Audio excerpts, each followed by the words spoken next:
Hi Vlad! Welcome na naman pala sa panibago nating vlog for today.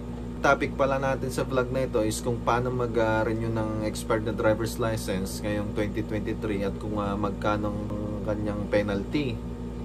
Kasi sa case ko, 3 months nang expired yung aking driver's license. Kung di pa ako napadaan sa checkpoint nung last tour natin sa Bolinao, Pangasinan dito, hindi ko pa malalaman na expired na palang aking driver's license. Nakiusap na lang, pinagbigyan naman tayo. Ngayon, ito na yung chance natin guys para ma-renew yung ating driver's license. So, samahan niyo ako para malaman natin. Kung di mo pa pala napanood yung tour namin sa Bolinao, Pangasinan, lalagay ko na lang yung link sa description below. So, check mo na lang din. Tara na, let's go! So guys, andito na tayo. Rarating lang natin. Tara, pasukin na natin. So, dito nga tayo guys, tatanungin natin kung ano bang first step natin. Ano bang first step natin para mag-renew? Kailangan lang naman dito sir. Una, medical. Oo, medical. Medical po kayo.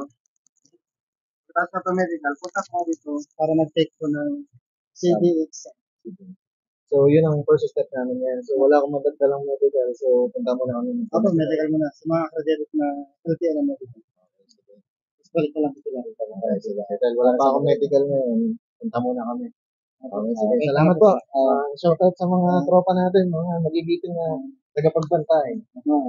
Guys, nandito na pala tayo. Magpapamedical. Tara na. Simulan na.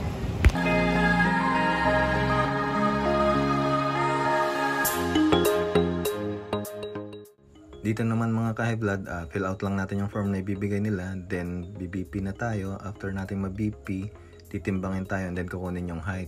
Then, proceed na tayo sa eye test. Ang purpose nga pala ng medical na ito is para malaman kung physically fit ka pa para makapagmaneho. So guys, nakapagpa-medical na tayo. Bali, 500 na nagastos natin. Eto, pasado naman tayo. So, proceed na tayo.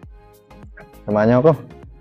Dito naman, bibigyan tayo ng application form, fill out lang natin, and then wait tayo para sa CDE examination.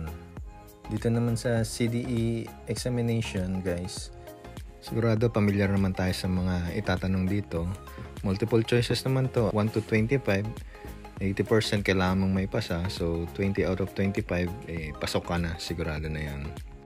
May mag-a-assist naman sa inyo. Ngayon, if ever hindi nyo may pasa yung exam, okay lang naman umulit ng umulit hanggang may pasa nyo ito. Sa mga hindi nakakalam ng CDE examination, gumawa pala ako ng video. Lalagay ko na lang sa description box below. Panoorin nyo na lang din kung gusto nyo para may reference kayo.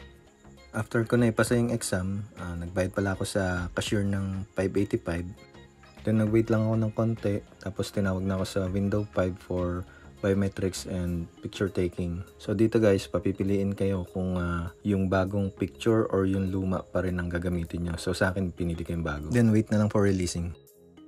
So yun guys, ito na. Nakuha na natin, successful. Dahil pala dito mga ka-Vlad, wala tayong binayaran na penalty.